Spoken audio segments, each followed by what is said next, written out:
wabarakatuh. Kali ini saya ingin membagikan aplikasi sistem informasi manajemen kepegawaian. Nama ini diambil dari menu utama pada saat kita bisa login di sini. Seperti biasa login, ya. Jika tidak tinggal klik di sini, nanti ada loginnya admin. Oke. Ini kita isi semua, dan yang berwarna biru adalah warna untuk mengindikasikan bahwa ini adalah combo box. Ya. Kenapa ini ada 3 data pegawai? Karena di data pegawainya saya baru menginput 3. Oke. Setelah di sini selesai, ya, ini menentukan batas usia, sudah jelas ya. Ini untuk fungsional, ini untuk struktural. Kemudian rentang kenaikan golongan dan gaji berkala, jelas. Kemudian di sini sudah saya buatkan juga untuk combo box pada saat mengisi data pegawai di sini.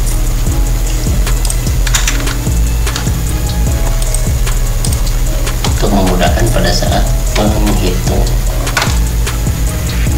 sebagai rekap laporan. Ya. Kemudian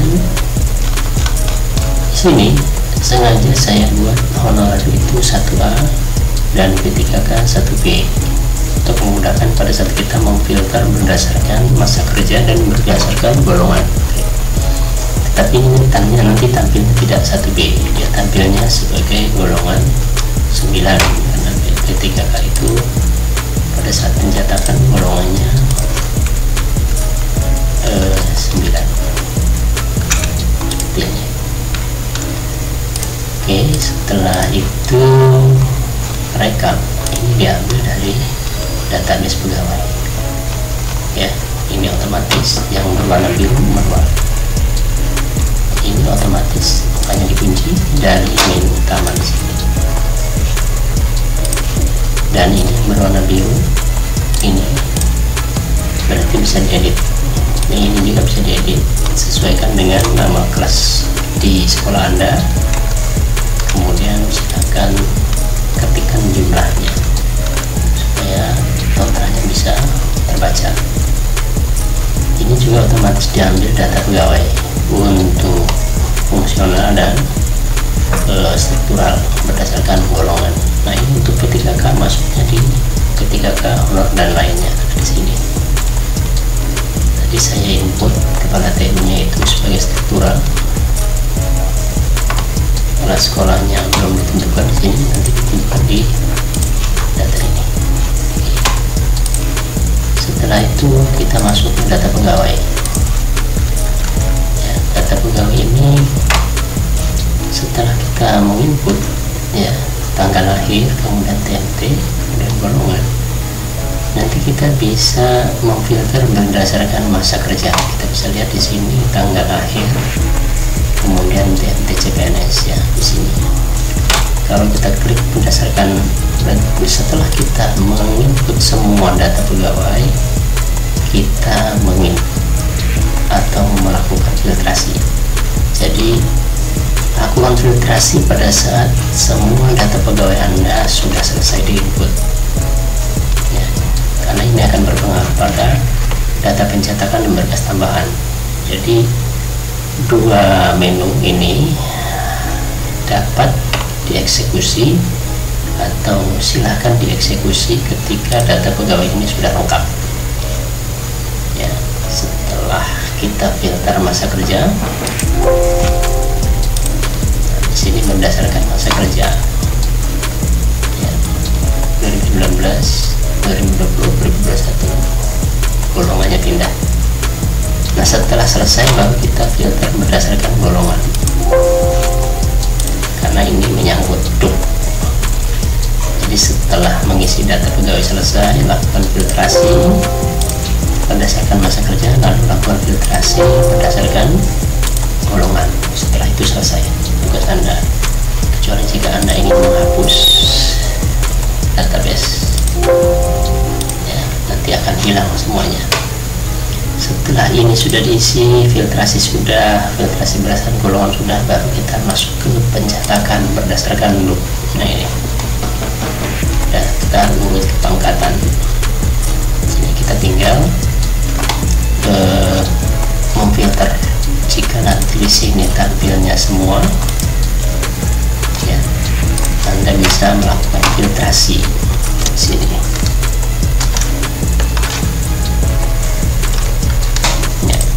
Filtrasi di sini, jadi semua diberikan filtrasi, baik itu kepangkatan pada saat Anda ini mencetak ya. Jadi nanti dia berdasarkan golongan, bukan berdasarkan masa kerja. Kenaikan gaji berkala juga nanti bisa diketahui di sini pada saat Anda menginput, nanti terdeteksi tahun berapa dia harus mempersiapkan kenaikan gaji berkalanya, berkas-berkas untuk pengurusan kenaikan gaji berkala. Seperti ini contohnya, dia karena TMT-nya 2020, maka dia untuk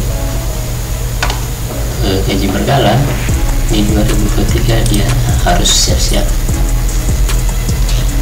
Begitu juga dengan golongan, nanti di sini 2023 juga dia harus siap-siap karena di bulan Juli ya. Dan ini 2022 dia udah ready, 19, 20, 21, 22 ya. Pensiun juga bisa dilihat di sini, berarti dia pensiun di 2022 karena dia masuk dari usia, berdasarkan usia 60 tahun. Kalau struktural ditentukan di sini 60, di sini 80 struktural. Sertifikasi juga sama, ini diambil semuanya dari data pegawai. Jadi untuk ini pencetakan dan berkas tambahan ini sumbernya dari data pegawai. Dan ini juga akan masuk pada laporan rekap di sini yang paling akhir, data sertifikasi seperti ini. Nominatif juga sama, di sini akan terlihat usianya berapa tahun. Nah, ini kan usianya 60 tahun dan sudah pensiun di Juli 2022, berarti orang ini sudah pensiun. Berkas tambahan, nah di sini berkas tambahan otomatis sama.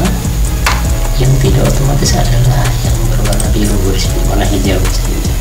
Di sini ketik manual, makanya setelah diklik filtrasi masa kerja lalu golongan, sudah jangan dilakukan filtrasi lagi karena nantinya akan berubah ya. Silakan diketik suratnya, pejabat yang menandatangani tanggal perjalanan dinas, tujuan perjalanan dinas dan keterangan. Kemudian ketika akan mencetak, jangan lupa difiltrasi supaya tidak semua tercetak. Ekspedisi mutasi juga sama, di sini ada keterangan pejabat yang menandatangani tempat asal, tempat yang dituju. Wah, ini mutasi ya, saya harus sebutkan ini.